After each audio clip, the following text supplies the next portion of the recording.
And Campbell is our San Mateo County Superintendent of Schools and has been an educator for 36 years and previously served as superintendent of the Portola Valley and Belmont Redwood Shores school districts. She's also been a middle school principal, counselor, and teacher.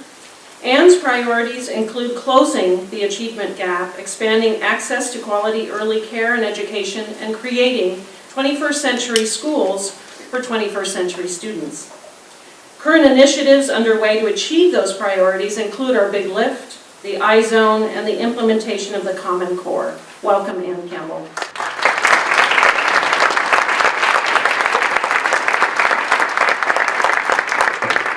Thank you, Kitty, and good morning to everybody. It's wonderful to see you all here today. I'm realizing that this is the first time in those 36 years in public education that I've come to an event like this where we have the pre-K and the K-3 community gathered together around the same table. So it is really heartening to see you all here today and to welcome you to our San Mateo County Office of Education. I do want to thank Jessica Mahali for the incredible work that she and her planning team have done in putting together today's event. And it's also great to be here in partnership with Kitty Lopez and the First Five Commission and with the Silicon Valley Community Foundation as well. So welcome on behalf of all of us. I think you're in for a really substantive morning, and it's going to be exciting to see as you all then disperse out into your respective places in San Mateo County the work that you'll be able to do together. So thank you very, very much for taking the time to join us this morning. I've been given the job of talking with you in terms of making the case for PreK-3. And I was thinking in preparing these remarks today that when I arrived at the county office in September of 2010, I thought we were a K-12 organization. And I knew there were these people over on the floor up there that did early care and education, but I didn't really know much about them, and I'm focused on K-12. And then certainly in the fall of 2012, with the advent of transitional kindergarten, we did some soul searching and realized, no, we're not a K-12 organization, we're a TK-12 organization. So that was good, And now, if you look up there, we really think of ourselves as a PreK-3 organization as well as a PreK-12 organization. So that's really an evolution in terminology, but I think it's very descriptive of what's going on right now and the fact that early care and education is really on the forefront of everybody's radar screens. It certainly was very heartening this week to get news of the federal budget, that finally perhaps Congress is coming to its senses and is doing away with the sequestration cuts that had happened to the early care and education world, and the possibility of investing over $1 billion extra in Head Start. And a lot of those dollars are targeted at the 0 to 3 population to be sure that there's a strong start for our youngest kids as well. So I hope that you'll all heavily lobby your legislators and the president as far as the federal budget moves forward, that we really do believe that, as that little guy says at the end of that amazing video, are you ready to invest? Yes, we absolutely are ready to invest. So my job is to kind of give you some content about the pre-K to 3 alignment and why at the county office we believe it is so very, very important and why we're here today together with you. This probably will be, for those of you who are rather like me, who are relatively uninitiated in the pre-K world, it's a crash course on a lot of research about what's really important to know. There are also many of you in here who could be standing up here giving these remarks today who are real experts in the field. I hope that the information we present will just be a good refresher course for all of you. But really, the bottom line is we are deeply committed to the pre-K to third grade alignment because we believe that the pre-K world and the early elementary world need to be in close communication with each other, and we need to be sure that as kids are getting that smooth handoff that Kitty talked about, that that's happening at every step of the way as children move through this very, very critical time in their lives. So why are we invested in P3 here? To me, the most compelling part has to do with what happens to the human brain development by age 5. It's just remarkable what happens, and yet we don't tend to invest a lot in that population of ours. It's also in our work with the Big Lift, we've discovered in the research that we've done with that 88% of dropouts weren't proficient readers in third grade. And to get kids to be proficient readers in third grade, there's a lot of work that has to happen pre-K to 3 to get to that point. The one, I'll talk some more about this in a little bit, as a K-12 educator in public schools and as a superintendent, I always used to look at our budget and see how much money we were spending on special education. And certainly special education is absolutely vital and kids need services. But what the research is showing is if you invest in pre-K to third grade, your special education referrals go way down, which means it frees up money from school districts' general funds to spend in other areas as well. So how are we invested in pre-K to third grade here in San Mateo County? There's certainly with our partners, the Silicon Valley Community Foundation, the Peninsula Partnership Leadership Council, the Board of Supervisors. The big lift is lifting off, and pre-K is a very, very important part of the big lift. We have our Bridges to Success Ready Schools program that the Silicon Valley Community Foundation does in partnership with many of you in this room to really make sure that we're getting kids a very smooth transition as they move into the public school system in kindergarten. I know that Linda Plattis is here from the Heising Simons Foundation, and I saw Kim Bambao somewhere in the room, but our early learning math initiative that we're working on together is very, very important and is really taking on a life of its own. And it's so exciting to see that work happening because, again, there's a great deal of research that's showing that actually early math preparation may be one of the most critical factors to that third grade proficiency in reading goal that we have. So we thank Kim and Linda for all of their work, and we really look forward to continuing that work as well. Certainly transitional kindergarten, and I know Jane Danbold is here somewhere at the, there we are in the back. At the County Office of Education, we've been very heavily involved working with TK teachers, and obviously that work expands on both sides of TK as well. The Common Core state standards and the preschool learning foundation alignment, I didn't even realize until about a year ago that there was a preschool learning foundation document, but the alignment of those two curriculum guides for our kids is very, very important. And to see you all here today, one of the areas that we're really beginning to expand our work in is in facilitating collaboration and communication between all of you as pre-K to third grade educators. And we expect to do much more of that because it's vital that you're all talking with one another. So here we are. Let's see if this works this way. There we go. Okay, so if you look at this yellow grid here, basically that represents what happens in human brain development from the time before birth through age 3. And if you look at the blue, that is the brain development that happens when kids are in the preschool years of 3 and 4. And you can see how it sort of spikes, and then actually by the time kids get into school, we're kind of on a downward trajectory of that. But if you think about investing and you look at that graphic, I can't think of one that makes a better case for why it is so imperative to invest before kids ever get to those kindergarten doors. The majority of the synapse formation in the human brain, as far as most of our senses and how we interact with the world, as we're developing language and learning how to use language, and certainly our higher cognitive functions. Most of that happens before the age of 5.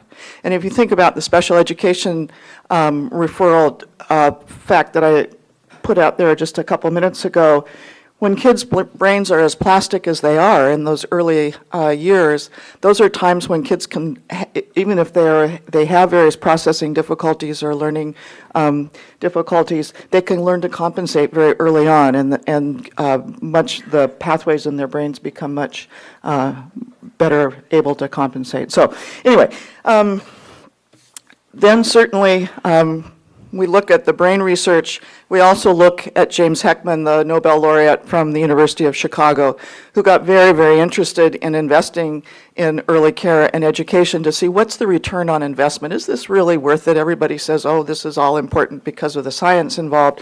What about the economics of it? And he did quite a bit of statistical studying of the amount of money that you put into early care and education and what it reaps in terms of benefits later on. And basically, his research shows that for every dollar that you invest in quality early care and education, you get a $7 return on your investment. And there have been a variety of studies that support his research as well, that say for every dollar you get that 7 to 10% return on your investment. And it's interesting to think about that and put it in contrast with if you took a dollar and invested it in the stock market, and you looked at that dollar over 40 years in the Standard & Poor's top 500 group of companies, you would get about a 6.5% return on your investment. So you can see that investing in early care and education is absolutely a good investment and one that we need to be paying attention to. This slide also shows you as a society where we put our public dollars and putting it in comparison with human brain development as it occurs.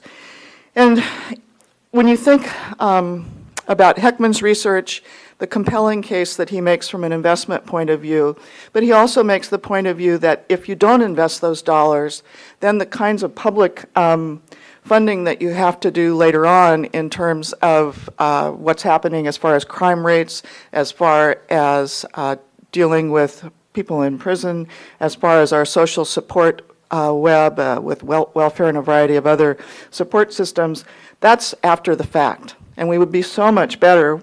We're not investing, you can see, in the early years based on this with our public dollars. And yet, if we were, we could turn around a lot of the kinds of investments that we have to make afterwards for remediation purposes. And I found an interesting thought that I wanted to share with you. You may know Fareed Zakaria, but he has this quotation about what's going on in the world today.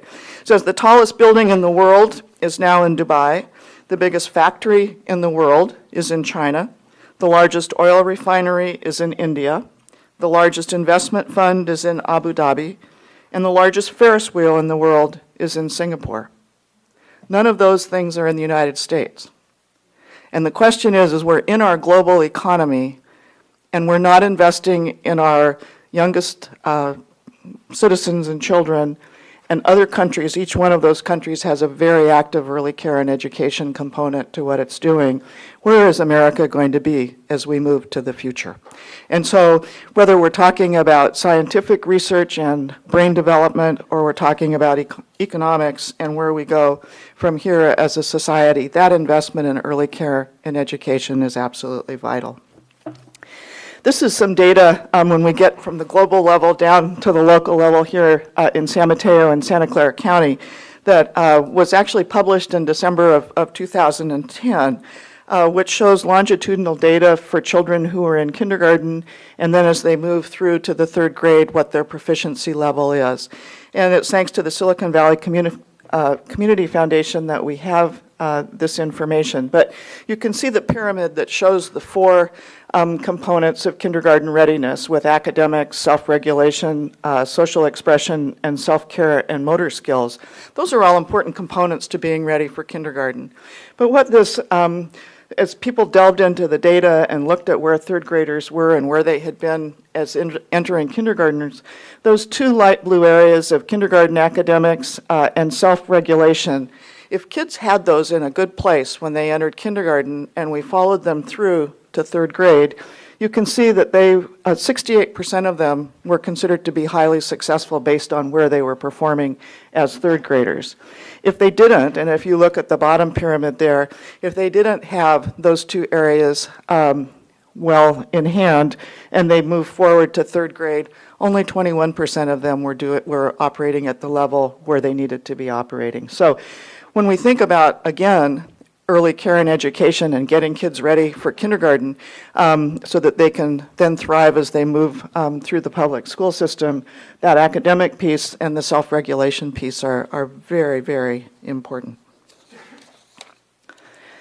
Then if we look about and we think about what we're here today to do, and as far as aligning pre-kindergarten and third grade, this is some data, again, from our local area, that if we think in the far left over there, getting kids ready, actually only 57% of kids in San Mateo County arrive in kindergarten with all four of those dimensions of the readiness pyramid in place.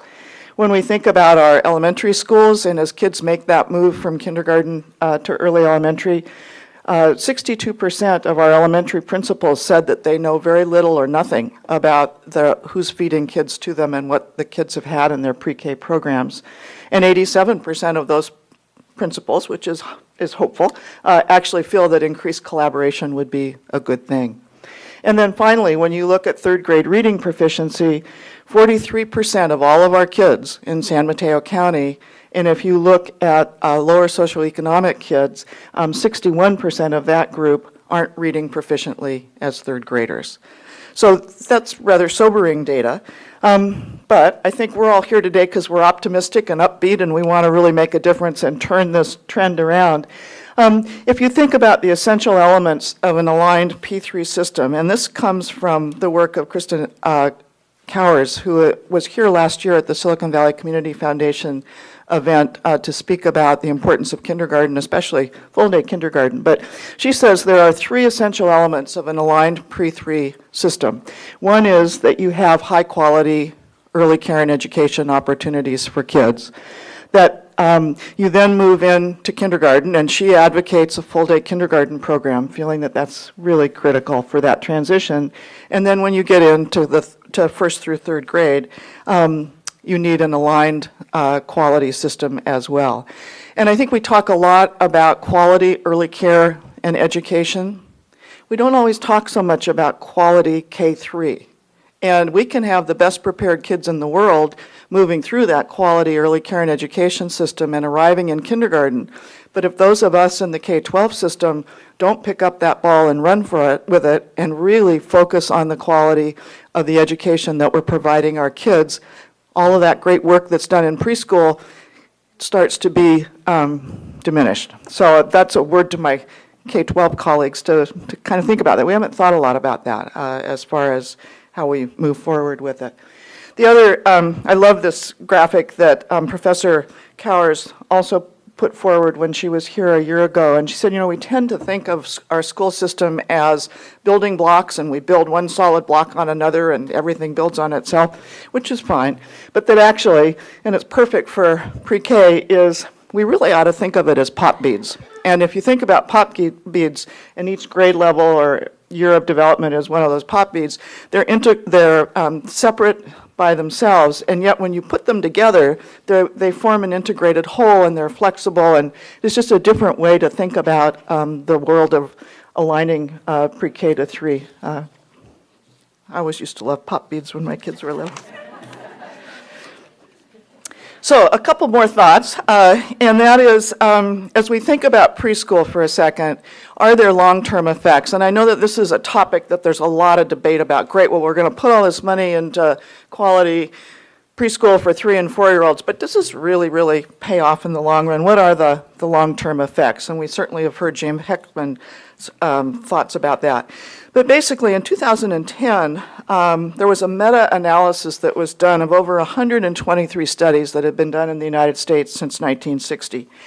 And it showed that these were the effects of preschool when they looked at all of those different studies. One was that kids definitely gain on cognitive tests, and they have improved social and emotional development. But also, there's less repetition of grades as kids move through because they're better prepared. There are fewer special education referrals. And as you follow those kids through longitudinally, the high school graduation rate increases dramatically.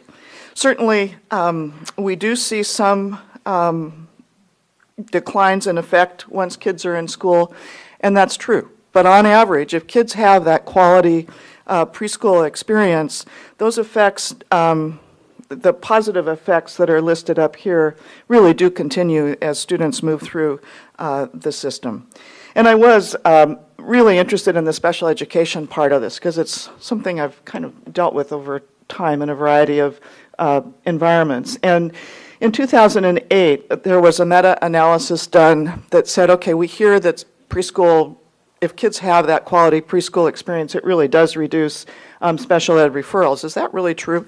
And so this meta-analysis was done, and looked at a variety of studies, most notably the 4 up there, but each one of those showed a substantial reduction in terms of referrals for special education. And the research also certainly indicates that we have increased high school graduation rates, increased years of education completed, the reduced crime and teen pregnancy, and increased earnings, so that we're getting great social returns on our investment as well. Also locally, here in San Mateo County, we have our Preschool for All program that operated as a partnership between a variety of entities, especially First Five. But those kids are moving through school in the Redwood City School District. And what that longitudinal data, we look at it every year, is showing us that kids who came out of the PFA program get a very, very strong foundation, that 2 years of preschool was more powerful than 1 year, but, and those of us, again, in the K-3 world have to listen to this, that it had to be sustained by a quality K-3 program as well. Certainly, as we think about this, preschool alone isn't enough, and this is where the big lift comes in, where we're working very hard on these different areas as well. We know school's a critical part of what's going on, but we also have to address these issues as well. And then as we look at TK and think about what's out there on the horizon, it will be very interesting over the next 6 months to see what happens with the transitional kindergarten bill that's currently in front of the legislature. I think one of the most interesting parts about it is what it's saying about teacher requirements and what the implications are for that as we move forward in time. This past weekend I was with my mom, who's 91 years old and had had a modified Montessori preschool in Seattle for many years, retired from that, and now has a preschool that she's working with kids who are in an underserved area of Seattle. And I was telling her about the TK legislation, and she said, well, particularly thinking about this part, it's about time. You know, Maria Montessori said that people who are childcare, working with our youngest kids, whether it's in childcare or preschool classes, really should be paid more than university professors. And I said, that's right, Mom, absolutely. But it will be interesting to watch that as it moves forward. I would also call your attention to this document, which you can get on the California Department of Education website. It really shows the alignment of the preschool learning foundations and the Common Core standards and a variety of other documents as well. And then finally, with the big lift, if you aren't aware of the big lift at this point in time, Erica Wood or I would be more than happy to come out to your school district, your organization, whatever, to talk with you about the work that's going on. But through the Peninsula Partnership Leadership Council, we have set the goal of moving from 57% of our third graders reading proficiently by 2020 to 80% reading proficiently. And we certainly have a great beginning with that. The Board of Supervisors has hopped on board with a $10 million grant, and they're asking us to find matching funds for, which we're doing. And we will be making a proposal to them next month, actually, as far as where we go getting quality preschool into all of our communities in San Mateo County, but beginning in those school districts where the reading proficiency level is below the average in San Mateo County.